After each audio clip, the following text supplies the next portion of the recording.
Que vous soyez en phase de conception d'un site et que vous cherchiez les mots-clés sur lesquels les internautes réalisent des recherches pour caler dès le départ le contenu de votre site, de votre futur site sur les mots-clés qu'ils recherchent, ou que vous soyez en phase d'audit du référencement d'un site déjà existant et que vous souhaitiez vérifier si les contenus qui ont été diffusés sur ces sites sont calés sur les mots-clés des internautes qu'ils recherchent réellement, ou vous soyez en fait en phase un petit peu vitesse de croisière de référencement naturel et vous cherchiez en fait de nouvelles idées de mots-clés pour des futurs contenus que vous vous apprêtez à mettre en ligne, vous avez besoin d'outils de recherche de mots-clés qui vous donnent des statistiques sur le nombre de fois où tel mot est recherché, puis surtout qui vous indique si le mot-clé sur lequel vous souhaitiez optimiser un article n'est pas recherché. Auquel cas, du coup, du point de vue du référencement, ce serait un coup d'épée dans l'eau.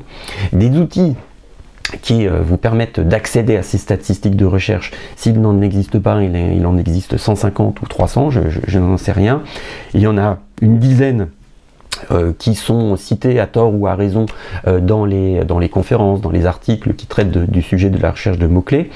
Ce qu'il faut savoir, c'est qu'il y en a la moitié qui ne servent strictement à rien et qui vous font perdre du temps et qui vous renvoient des listes de mots-clés que vous vous sentez obligé d'injecter dans vos articles, alors qu'en réalité, vous vous souvenez, la règle de base qu'il faut avoir, c'est concentrer une page sur un mot-clé essentiellement, éventuellement viser un ou deux mots-clés, mais proche du premier à la marge, et une fois que vous avez déjà obtenu des positions sur ce ou ces deux mots-clés, vous essayez de tenter votre chance sur autre chose.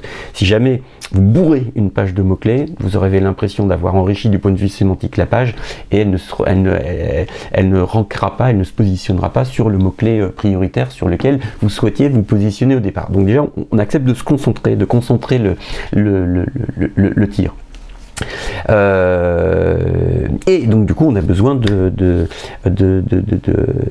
statistiques. Alors ce qu'il faut savoir, c'est que tous ces mots-clés là, donc du coup, prennent leur source, prennent leurs statistiques à la même source. La source étant Google Ads, vous savez, la plateforme publicitaire de Google, qui contient une fonctionnalité qui se cache derrière une page qui est intitulée outils de planification de mots-clés, ou Keyword Planner en anglais. Ça aurait été trop difficile de lui donner un nom explicite, dans laquelle vous tapez un mot, par exemple formation Google Tag Manager, que nous allons tester à présent, et là, elle va vous renvoyer des statistiques de recherche.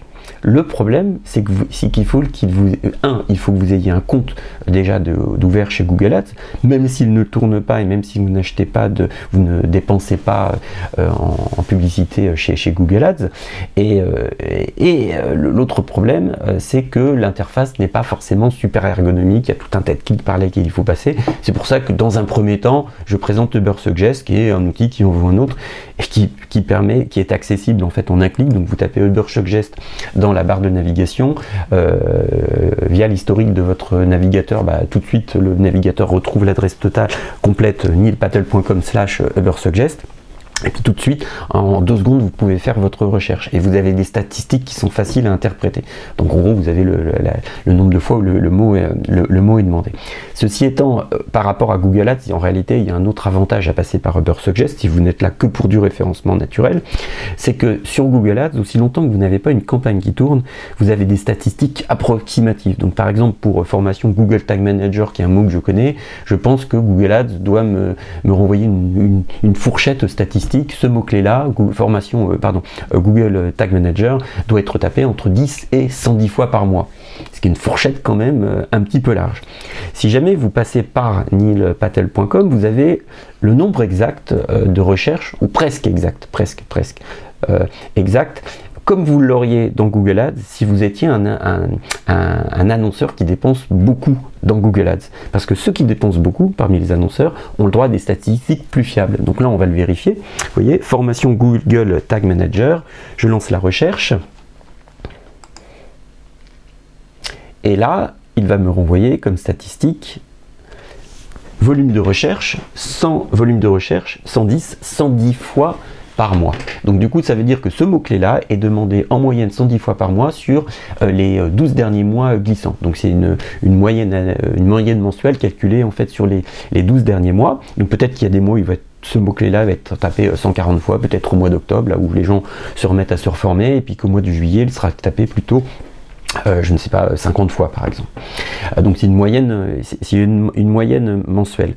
Les autres indicateurs, difficulté SEO, difficulté payant, ce sont des indicateurs qui sont là un petit peu pour peupler les pages, parce que sinon la page serait un peu toute nue. En réalité, ce sont des indicateurs qui sont très imprécis et qui ont plutôt tendance à faire perdre du temps et à noyer les chercheurs de mots-clés et à leur faire se poser des mauvaises questions plutôt que des choses qui vous aident. Le prix du clic en référencement naturel, évidemment, on ne s'en préoccupe pas. Ça, c'est une info renvoyée via l'API par Google Ads. C'est une idée vague du prix que quelqu'un qui voudrait acheter le mot-clé en payant chez Google Ads devrait envisager de payer. Envisager parce qu'en réalité, le vrai prix qu'il paiera, il ne le saura qu'au moment où il aura lancé sa campagne. Donc ça, c'est intéressant. Et puis, là, vous voyez, en fait, dans cet outil, on vous donne aussi des suggestions. Donc, formation Google Tag Manager à distance immédiat. Donc, ça doit être une société qui forme aussi, qui propose des formations à Google Tag Manager, et là on voit que cette requête là est moins demandée, elle est demandée 20 fois, le prix du clic sur cette requête là serait de 12 €, donc c'est assez curieux. Tiens, au fait, j'en profite pour vous dire, vous savez qu'il y a pas mal de robots qui lancent des requêtes, par exemple pour savoir si vous êtes bien positionné sur tel ou tel mot-clé. Vous savez qu'il y a aussi des gens qui cherchent à influencer les Google Suggest. Vous voyez, quand on tape par exemple formation Google Tag Manager, là vous voyez, tiens, c'est marrant, on a une suggestion qui est formation Google Tag Manager à distance immédiat. Ah bah oui, parce que les statistiques de Google Ads comme de Ubersuggest de facto sont faussées, surtout sur les requêtes à faible volume, par des gens qui lancent des requêtes artificielles dans Google, ce qui est le cas en l'occurrence de la formation Google Tag Manager à distance immédiat. Elle n'est pas demandée 20 fois par mois par des humains, mais elle est demandée 20 fois par mois par des robots qui cherchent à influencer et à pousser cette requête-là dans Google Suggest. Donc de temps en temps, il ne faut pas prendre pour argent comptant en fait ces statistiques. D'autant moins qu'abstraction faite des manipulations des méchants référenceurs, dont je fais partie, hein, bien entendu, les statistiques, même le chiffre de 110 requêtes, c'est une vague idée statistique du nombre de fois où il est demandé. C'est mieux que entre 10 et 110, comme on pourrait voir dans Google Ads si jamais en fait on n'avait pas de campagne qui tournait, qui dépensait beaucoup, mais c'est moins bien que le chiffre exact. Le chiffre exact du nombre de recherches mensuelles lissées sur l'année, il est peut-être de 95, il est peut-être de 125, il est peut-être de 130, parce qu'en réalité en fait vous remarquerez que lorsque vous réaliserez des recherches, qu'un mot peut être demandé, je ne sais pas, je crois de mémoire, 70 fois, 90 fois, 110 fois, peut-être 140 fois, 170 fois, 210 fois. Mais un mot demandé 185 fois dans ces outils-là, ça n'existe pas parce que ça ne fait pas partie des cases statistiques de Google Ads. Et Google Ads, c'est celui qui les alimente. Donc là, même encore ici, on est sur une tranche statistique qui est plus satisfaisante que le 10-110 que j'évoquais tout à l'heure, qu'on aurait eu dans Google Ads si on n'avait pas eu de compte payant, mais qui n'est pas super satisfaisante.